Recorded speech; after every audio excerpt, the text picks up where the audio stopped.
Olá, nono ano, tudo bem com vocês? Hoje nós vamos falar sobre gametas e fecundação, tá? Gametas são as células sexuais presentes em um ser vivo. Nós, seres humanos, temos gametas, temos células sexuais. Então, nós, mulheres, produzimos óvulos, que são os gametas femininos, as células sexuais femininas. Os meninos produzem espermatozoides, que são os gametas masculinos, ou seja, as células sexuais masculinas. Aí vocês podem me perguntar, Rafa, o que é que isso tem a ver com genética? Porque é justamente os gametas que passam a informação genética adiante, tá? Então a gente vai ver como isso acontece. E também vamos falar sobre o processo de fecundação, que nada mais é a união entre esses gametas. Então, como os gametas são formados? Nós somos seres multicelulares, tá? Tô falando nós porque vamos falar dos seres humanos. Nós somos seres multicelulares, pluricelulares, ou seja, temos milhares de células no nosso corpo. Nossas células, elas podem ser somáticas ou sexuais. As células sexuais são aquelas para as mulheres óvulos, para os homens espermatozoides. Todas as outras células do nosso corpo são somáticas. Nossas células somáticas apresentam dentro lá do seu núcleo 46 cromossomos. Já as células sexuais, óvulo e espermatozoide, apresenta dentro do núcleo da sua célula 23 cromossomos. Como as células sexuais elas são formadas? Elas são formadas por um tipo de divisão chamado de meiose. Mas vamos ver primeiro a divisão do tipo mitose, porque as células do nosso corpo, elas podem se dividir por duas divisões, ou por mitose ou por meiose. Olha aqui a mitose. Mitose, a gente tem uma célula, tá? A célula cresce, o material genético é duplicado, e dessa célula progenitora, que a gente chama de célula-mãe, são originadas duas células filhas idênticas. Duas células filhas com a mesma quantidade de material genético. Toda célula somática, tá? Toda não. A grande maioria das células somáticas do nosso corpo fazem mitose, tá? Vai fazer mitose. Ó, então a gente tem uma célula onde a partir dessa célula vai formar duas células filhas idênticas, com a mesma quantidade de material genético, com a mesma quantidade de moléculas de DNA no seu núcleo, ó. Já a meiose, ela ocorre para formar os gametas, tá? Para formar essas células sexuais. Então, lá nas mulheres, em nós mulheres, a gente tem o nosso ovário, que é justamente o local, o órgão que produz os óvulos, a gente tem células germinativas que vão sofrer meiose para produzir os gametas, para produzir os óvulos. Nos homens, nos testículos dos homens, eles têm algumas células germinativas que sofrem meiose para ter a produção das células sexuais masculinas, dos espermatozoides. Então, de uma célula germinativa do ovário da mulher, de uma célula germinativa do testículo do homem, são formadas 4 células sexuais, tá? Então, de uma célula germinativa são formadas, ó, são formados 4 óvulos e são formados 4 espermatozoides. E a quantidade a quantidade de moléculas de DNA, Rafa, nessas células sexuais, nesses óvulos, nesses espermatozoides, a metade. A metade da quantidade de DNA da célula progenitora, daquela célula germinativa que deu origem. Então, lá no nosso ovário, a célula germinativa tem 46 cromossomos, tá? É uma célula somática germinativa. Ela sofreu meiose e dela foram formadas 4 células gaméticas, tá? 4 células sexuais, cada célula com 23 cromossomos. A mesma coisa lá nos testículos dos meninos. Então, as células sexuais, as células germinativas dos testículos vai sofrer meiose, vai se dividir por meiose para produzir 4 espermatozoides. E cada espermatozoide lá no seu núcleo vai ter uma quantidade de cromossomo reduzido ao meio, à metade, em comparação com a célula progenitora. Então, se a célula progenitora germinativa tem 46 cromossomos, que é uma característica da espécie Homo sapiens, dos seres humanos, então nossas células sexuais produzidas vão apresentar 23 cromossomos. Por quê? Porque quando elas foram produzidas por um processo de meiose, onde o número de cromossomos, o número de moléculas de DNA é dividido ao meio, tá? Em comparação com a célula progenitora. Beleza, meu povo? Bora lá que eu vou mostrar para vocês a estrutura, ó, do gameta masculino, desse espermatozoide. Olha aqui. Então, tem todo um processo de formação do espermatozoide, tá? Que é chamada espermatogênese, que vocês vão ver isso também no primeiro ano do ensino médio, não cabe agora.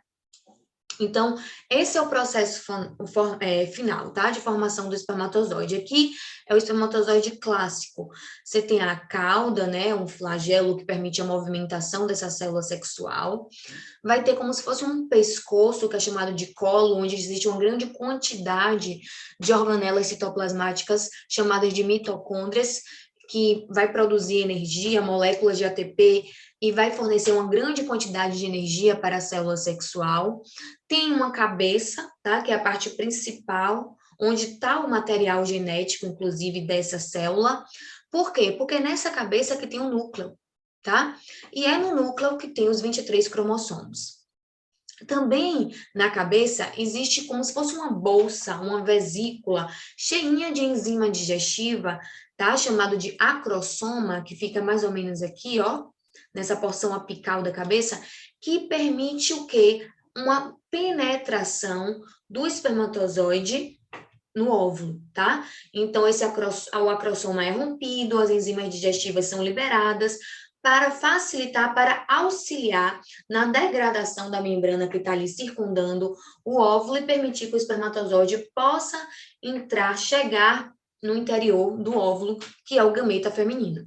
Olha aqui, meu povo, o óvulo, na verdade, o ovócito, né, maduro. Então, tem um citoplasma, um grande citoplasma, onde vai ocorrer, né, a maioria das reações dentro dessa célula sexual. Tem o núcleo e o nucleolo, né? O nucleolo é o local exato dentro do núcleo onde fica o material genético, onde vai ficar essas 23 moléculas de DNA. Tem a zona pelúcida, tá? Que é aquela membrana que está ali circundando o gameta feminino, e as células do folículo, tá? Que são, na verdade, células do ovário que quando o ovócito maduro ele for liberado, ele leva com ele, né, uma porção ainda de células do ovário é uma proteção, tá? É um mecanismo de proteção para essa célula sexual. E aí, o que é a fecundação? A fecundação nada mais é do que um encontro entre os gametas.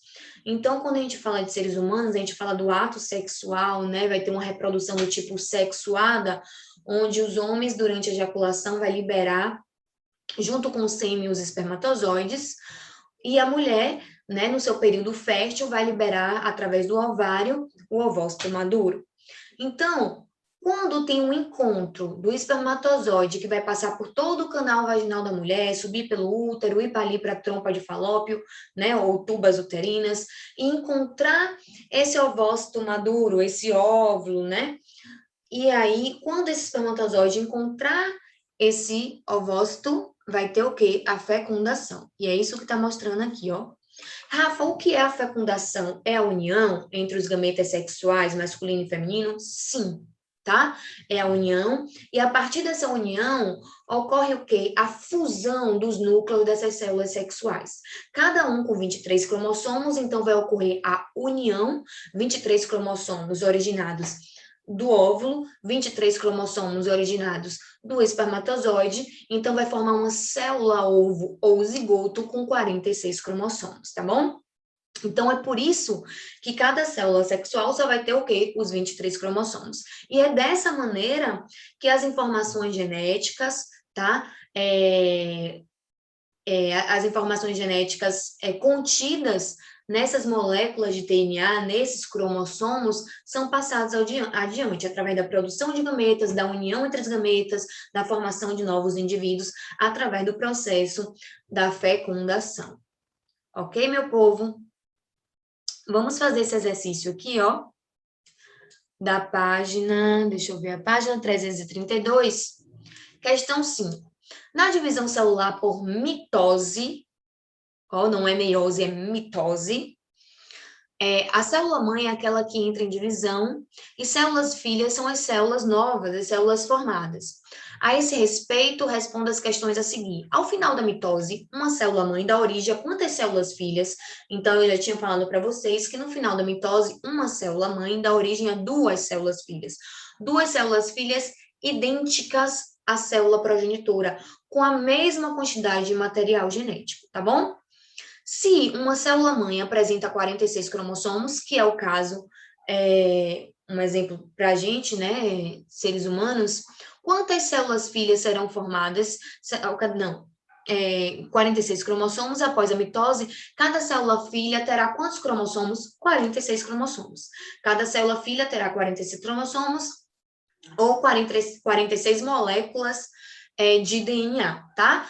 Quando a gente fala de meiose, que é o processo de divisão celular para a formação de células sexuais, né? Para a formação de gametas, é quem vai formar de uma célula-mãe, vão ser formadas 4 células sexuais, sendo que cada célula sexual dessa vai ter a metade do número de cromossomos da célula-mãe. Justifique a resposta anterior. Então, isso acontece porque a mitose mantém o mesmo número de cromossomos das células-mães nas células-filhas. Então, se a célula-mãe tinha 46 cromossomos, como fala aqui na questão B, as suas duas células-filhas terão 46 cromossomos também. Rafa, como isso acontece? Então, todo o processo de divisão celular, com todas as fases da divisão, tanto para a mitose como para a meiose, vocês também vão ver com detalhe no ensino médio, no primeiro ano do ensino médio, tá? Próximo ano, já já. Aqui a gente está vendo o quê? Está tendo uma visão geral, na verdade, certo? A questão C dá um esqueminha do espermatozoide. Lembrem vocês que espermatozoide é uma célula sexual, tá? Masculina, produzida no testículo através da divisão por meiose. Beleza? Rafa, como eu posso caracterizar, né? Quais são os componentes que fazem parte desse espermatozoide? Então, a gente comentou nessa página anterior, e essa questão pede isso, para que vocês possam colocar, substituir ó, o número 1, que está aqui na imagem, pela estrutura correta. Então, o número 1 faz referência ao acrossoma, tá? Que vão ter enzimas digestivas, que vai estar relacionada com a penetração dessa célula sexual, desse espermatozoide no óvulo, tá bom? O número 2 é o núcleo, onde tem o material genético, onde tem as moléculas de DNA, né, dessa célula, onde tem os cromossomos dessa célula. Gente, cromossomo, molécula de DNA, a mesma coisa. Falar que tem 46 cromossomos é falar que tem 46 moléculas de DNA. Tá bom? Então, o núcleo que vai transportar, o núcleo que vai conter o material genético do homem, tá? Por que homem? Porque essa célula sexual é uma célula sexual masculina. 3 representa o quê? A cauda, beleza, com uma grande quantidade, ou a cauda não, desculpa, o pescoço, né? Com uma grande quantidade de quê, Rafa? Com uma grande quantidade de organelas citoplasmáticas chamadas de mitocôndria, que vai fornecer energia, muita energia, e por isso essa grande quantidade de mitocôndrias para a célula sexual masculina, tá bom? Então, vai liberar uma energia necessária para a movimentação e para a vitalidade, certo? O desenvolvimento, vitalidade dessa célula. Por fim, o número 4, o 4 é o flagelo ou a cauda, vai ser a estrutura responsável pelo deslocamento do espermatozoide, até porque o espermatozoide se desloca, né, passa pelo canal vaginal, pelo útero, vai subindo, chega lá na tuba uterina para encontrar o óvulo. Rafa, o óvulo tem a capacidade de se movimentar, o óvulo não tem uma estrutura locomotora, vamos dizer assim. Na verdade, quando o óvulo ele é liberado pelo ovário, lá na tuba uterina tem vários cílios que revestem a parede da tuba uterina, tá? Então, as células, a membrana plasmática dessas células que revestem ali a tuba uterina, tem vários cílios, e são geralmente esses cílios que vão permitir o quê? O deslocamento do óvulo.